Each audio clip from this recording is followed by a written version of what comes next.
This is the Fifth Estate winning headlines, your media police post. In this segment, we summarize some of the headlines that you may have missed this morning, but we also take a look at the political pieces that we call cartoons in this country. Today is the 5th of March 2021 and I am 2J. I am CS. And I am Miss K. Again, in case you missed today's headlines, here they are. Daily Nation, Day of Shame. The Standard, chaos, arrests and bribery in mini polls. And The Star, DP RUTO MPs make U-turn over JP cash deductions. Let's take a look at what The Standard has to say. Yes, yesterday indeed was a very exciting day, full of chaos, arrests and bribery. But I think that there's something more interesting happening. I think we're witnessing a historical moment. The fall of William RUTO. He received 4 BBI votes out of 550 in Gemma. Fail. Now he has won 1 seat out of 7 in the by-elections. Fail.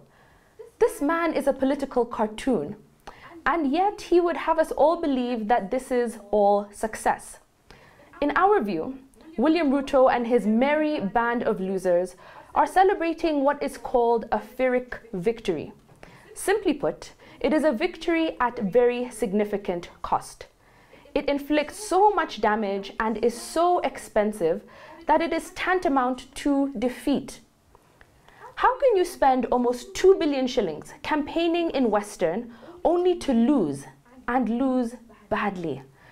How can you miss an opportunity to prove your worth and then have your home constituency in Huruma make an embarrassment out of you? How can you send your paper soldiers to each ward and then have them make a mockery of Kenya by engaging in violence, intimidation, and bribery? Is RUTO okay with what happened yesterday? Is this the price we have to pay to make him president? This moment shows us that RUTO has rented support that he knows he cannot buy. And because of this, it is only a matter of time before he is exposed for what he is. In the 7 by-elections that took place this week, there was a combined 215,712 registered voters across all wards. London ward was won with only 1,707 voters who selected the UDA candidate. London ward is William RUTO's claim to success. William RUTO wants to convince the country that a win of 0.78% of the registered voters in London ward is a reason to celebrate. Of the 7 elections that took place, 4 had a voter turnout of more than 50%. That is Matungu, Kitise, Kiamakoma, and Kabuchai. Hell's Gate and Huruma had a turnout of 30% and 21% respectively. And that leaves us with London ward, which had a voter turnout of 24.7%. But what does this mean? Voter turnout is important because it's an indicator of voter apathy and the will of the people. Voter apathy is a lack of interest by voters who feel like the political system doesn't work for them. Out of 18,000 registered voters in London ward, only 4,500 showed up to the polls. That is 24% of the people in London ward that believe that RUTO wants to believe in. They would have come out in the way that those in Matungu, Kitise, and all those other counties did. How can you proclaim to represent the will of the people if only 24% of its registered voters showed up to vote? It doesn't add up.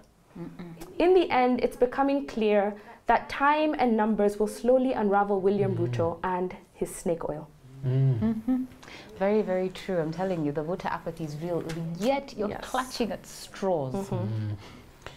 Nation was also talking about the chaos, giving account of the chaos that unfolded in various by-elections yesterday.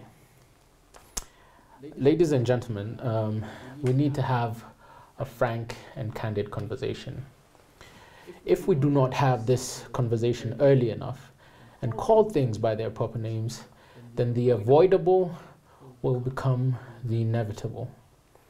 Our history as a country is haunted with regrettable incidents of electoral violence, and it is no secret that violence is cyclic in nature flaring up with every election cycle. This cancer which ails us is one of the things that the President and the Prime Minister are keen and deliberate about eradicating. When so much is being invested in pursuit of a cure, we cannot then gladly suffer politicians who, in pursuit of their own selfish interests, in seeking to satiate their lust for power, would drag us into the abyss, stoking violence, courting chaos, cavorting with a darkness that has the potential to corrode the soul of our nation. We need to call things by their proper names. Recent utterances and displays of aggression by William Ruto's dark brotherhood of violence should be a warning to all of us. Recently, Senator Aaron Chariot said they are not like those who throw stones, that they can make the country come to a stop. Senator Charargei said that they are marking people. Yesterday, during the by-elections, in London Ward, UDA supporters were beating chiefs. In Kiamakoma, they were beating opponents. In Kabuchai, they were beating Ford Kenya supporters. In Matungu, we even saw former CS Rashid Echasha rain down a blow on an IABC official. What respect do they have for our institutions? By the way, isn't this the same man who invited shadowy Eastern European people into the office of the Deputy President, the second highest office in this land, supposedly to negotiate illegal black market weapons deals? What were those weapons for? Weren't we also informed that as part of that racket, an army general was impersonated? If they can desecrate such offices, what would happen if, heaven forbid, they came into power? Let us call things by their proper names. What pattern is emerging here? A lack of respect for our institutions, and more importantly, we are also being reminded that the currency of politics for William Ruto is violence. Let us remember that this man was not acquitted by the International Criminal Court for crimes against humanity. In 2016, when the case was withdrawn, the International Criminal Court told us that the case can be prosecuted again. Why was it withdrawn? Witness interference and witness intimidation. And if we are to connect the dots without much effort, we also recall that recently lawyer Paul Gisheru, who had an outstanding warrant of arrest, surrendered to the ICC. What had he been accused of? Leading efforts to tamper with witnesses in the case against William Ruto. And by the way, one of the judges, Judge Herrera Kabuchia, in a dissenting opinion, argued that the case should proceed and that there was sufficient evidence for a reasonable trial chamber to convict the accused. So, let us call things by their proper names. The currency in politics for William Ruto is violence. It was a powerful headline, wasn't it? Yeah, very, very powerful. Day of shame. Day of shame. I'll only have one thing to say to this. There's a quote, and I don't think it has an owner, but it goes something like this. I do not trust words. I even question actions, but I never doubt patterns. And I think that is what you're inviting us to look at here. Yes, there are some patterns that are emerging. If there's anything that we know is that history is a lesson of patterns, and those patterns repeat themselves. Very apt. Today, I'd like to announce to the public that a vacancy has occurred in the office of the Tanga Tanga MPs. Yes, those guys that you see walking around with William Ruto. The Constitution of Kenya, Article 103, for those of you who think that I am lying to you, tells us that the office of a member of parliament becomes vacant if the MP resigns or is deemed to have resigned from their party. And according to the Political Parties Act, an MP is deemed to have resigned from their party if, only if, while they are a member of one political party, say Jubilee, they form another political party, say UDA, or join the formation of that political party, or join another party that already exists, or publicly advocates for the formation of another political party or promotes the ideology or interests or policies of another political party. And by forming the United Democratic Alliance, by fielding a candidate in the by-elections on a UDA ticket, and by celebrating the victory of the UDA candidate against the Jubilee candidate, William Ruto and his Tanga Tanga Brigade have effectively resigned from Jubilee. And if you resign from the political party that put you in parliament, you should automatically lose your seat and a by-election should be held. I mean, Section 14 of the Political Parties Act says that a person shall not be a member of more than one political party at the same time. Now, William Ruto and his Tanga Tanga Brigade claim that they are card-carrying members of Jubilee Party. In fact, according to the Star, they faithfully pay the 10K monthly Jubilee Party tithe. Then why are they promoting the interests of another party? If you resign from the political party on which you are elected from office and form another party before the expiry of your term, you should do the right thing. Vacate your office. Oh, yes. Kindly. So true. Yeah. Yesterday was quite a mess, wasn't it? It really was. And it's sad considering that this is 17 months out to 2022 and 4 months out to the referendum as well. We're behaving like animals before anything has really begun. I know, and forgetting our institutions. Not we. Oh, they. I agree with you. Here, within this institutional office, we have a 3-part criteria that we use to judge the headlines for you. We ask ourselves 3 questions. Is the headline topical or speculative, repetitive, or groundbreaking and thoughtful, or just plain lazy?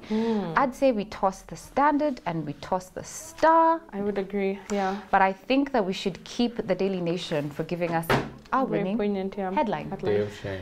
Day of shame it was. On to the political pieces that we call cartoons in this country. Just like the headlines, we have a 3-part criteria that we use to judge the cartoons for you. We ask ourselves, is it topical?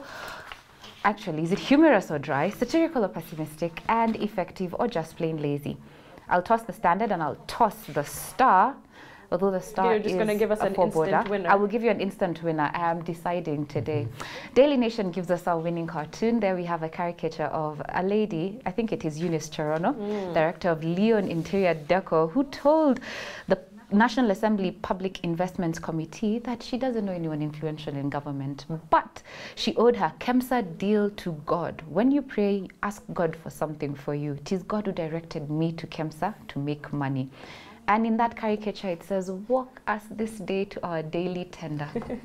I thought it was hilarious and humorous. Apparently, she's a better Christian than the rest of us, right? Yes. If you move, mountains will come to you.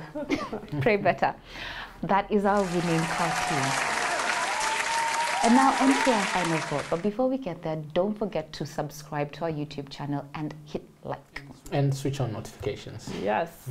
And now our final thought. Today is inspired by a book entitled Liars and Outliers, Enabling the Trust That Society Needs to Thrive by Bruce Shaner. I wouldn't even get there. That name is too I will hard. not be saying his name at all again. This week we've been looking at trust in a modern society, and on Tuesday we reviewed the book The Penguin and the Leviathan, How Cooperation Trumps Over Self-Interest by Yoshai Benkler.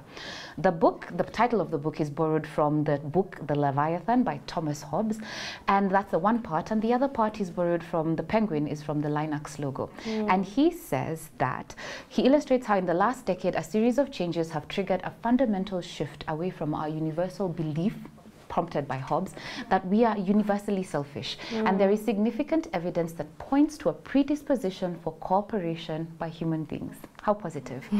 On Wednesday, we looked at the book Nudge, Improving Decisions About Health, Wealth and Happiness by Richard Thaler and Cass Sunstein.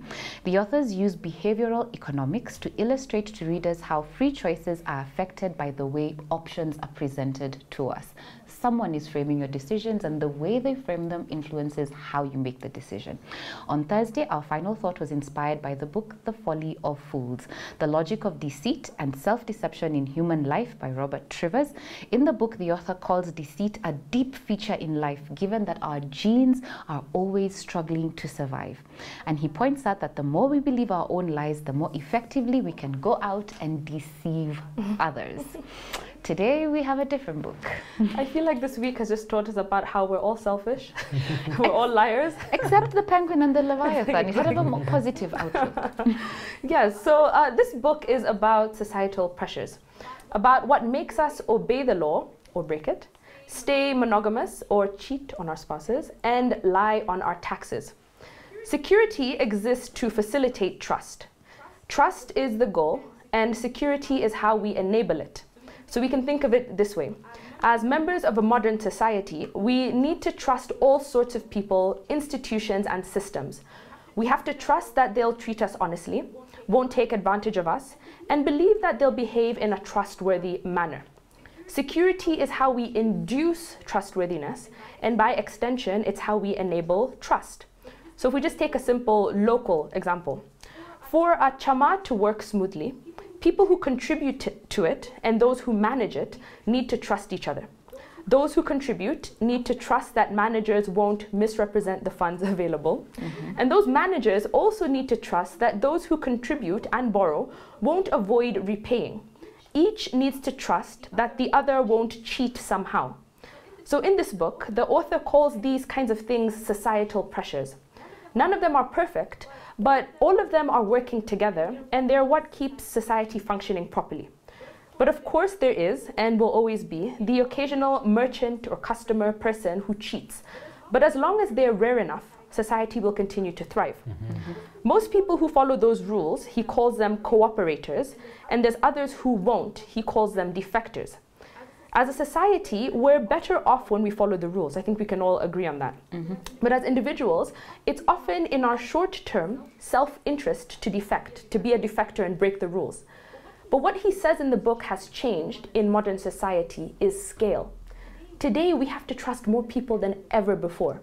These are people who are further away, whether politically, ethnically, or socially, than ever before. We need to trust larger corporations, more diverse institutions, more complicated systems. We need to trust people via computer networks, through social media. All this makes trust and inducing that trust a lot harder. So one interesting takeaway from the book that I found was the reminder that defection is not by default bad. It's simply just a break from the norm. So he gives the examples of those who pushed for the abolishment of slavery. Those were defectors. So was Nelson Mandela. Nazi soldiers were defectors from the global community, but not cooperators to the society that was Nazi Germany. And this is where things start to get a little bit interesting, because this illustrates that it's almost near impossible to look at the reason for someone's cooperation or defection simply through the lenses of good or bad. What Nelson Mandela to Africans was good, but to the white Afrikaans was bad, because it all depends on the context of that society which we're defining. So some will defect for good, others will defect for evil. But I guess the very judgment which relies entirely on that is the society which you belong to. So I found this to be a very interesting, thought-provoking book about liars and outliers. I agree. As I read the book, the deeper I waded into it, the more I was convinced that what we have here is a good student of moral philosophy, because the book reads like the author had just come from reading Adam Smith's classic, The Theory of Moral Sentiments. Most of us are familiar with him as the father of modern economics and the author of the seminal work, An Inquiry into the Nature and Causes of the Wealth of Nations. I don't even think we know the beginning part. We just know it as The Wealth of Nations. So Bruce Nayer's book, this book paints a broad picture of how the threads that weave the fabric of society are primarily comprised of trust, what Tuje was saying. The book therefore talks about how trust is integral to society and how society establishes and maintains trust. Essentially, he makes an effort to explain how society enforces, evokes, elicits, compels, and induces trustworthiness, or at least compliance through systems of societal pressures. Because we are reliant on each other. Societal pressures push people to cooperate and work in the interest of the group as a whole, and to therefore follow established norms. The author develops what he calls a theory of coercion, and impressively demonstrates how this manifests in our world today. I argue that this theory springs from Adam Smith's theory of moral sentiments, which articulates the philosophy underpinning why we comply with and function within accepted norms. For instance, Smith taught us about what he called the impartial spectator, which is essentially our conscience, and that in many ways our moral tapestry was dependent on how other people viewed or perceived us. This desire leads society to function in ways that therefore achieve self-regulation and to function in ways that are morally self-sustaining, because the moral sentiment is a shared sentiment and it is a mutually coordinated sentiment. What Smith was saying is that human beings examine their own behavior through the eyes of society, that we see ourselves in relation to others, and we are therefore interdependent. These are the societal pressures that Bruce Schneier is referring to, the consequence of being social beings. And I'd like my parting words to be my favorite words from Adam Smith's classic, and I think it captures the essence of this conversation. How selfish soever man may be supposed, there are evidently some principles in his nature which interest him in the fortune of others, and render their happiness necessary to him, though he derives nothing from it except the pleasure of seeing it.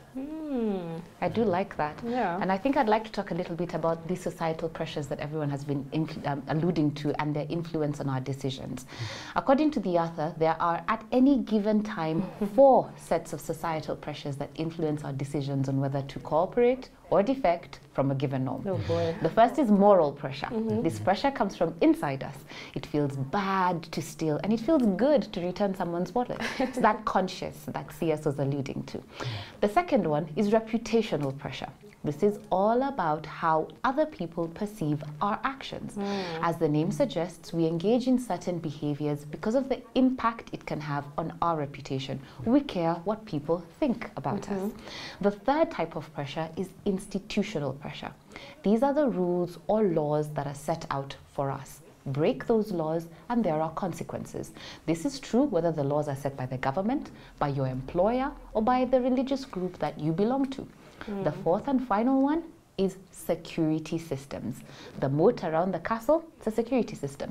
So is the alarm that you put on your window, even though you don't have the security system. So security systems are designed to induce cooperation or deter defection. Burglar alarms, security cameras, computer firewalls, you get the gist. These are security systems. So all 4 of these societal pressures influence our actions to some degree or another. And the author says that, and I'll quote, effective societal pressures usually involves all 4 categories, though not necessarily in equal measure. But he also says that there is a scale consideration when addressing societal pressures. The larger the group of people, the harder it is for societal pressures to work. Small towns have less crime than big cities. Why is that? It's true. According to the author, moral pressure works best in small groups. The 3 of us will know each other. They work best because we know each other well. That is where the guilt of a wrong action kicks in effectively. Reputational pressure, it works well in small and medium-sized groups. If we're at least somewhat familiar with other people, we're not going to be able to know their reputations. And the better we know them, the more accurately we will know their reputations, and the better they'll want to keep them. Institutional pressure works best in larger sized groups. The people are many, they will not know each other very well, so we set up rules to govern their behavior. That's why big companies have very institutionalized systems. You cannot control 1,000 people, you have to set up a system to control them. Security systems act as societal pressures at a variety of scales. They can be up close and personal, like a nanny camera. They can be global, like the systems used to detect international money laundering. They can be anything in between.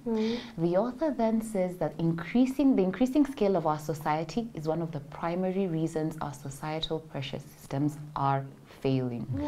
And that's the end of my submission. I'd want to see how we could apply this book to Kenya and tribalism and how people behave, you know? Well, I do think that there is reputational pressure with tribalism, a moral pressure with your family, and an institutional pressure when you come into political parties, I guess. That's my thinking. Today we had a double whammy, a winning headline and a winning cartoon from the Daily Nation.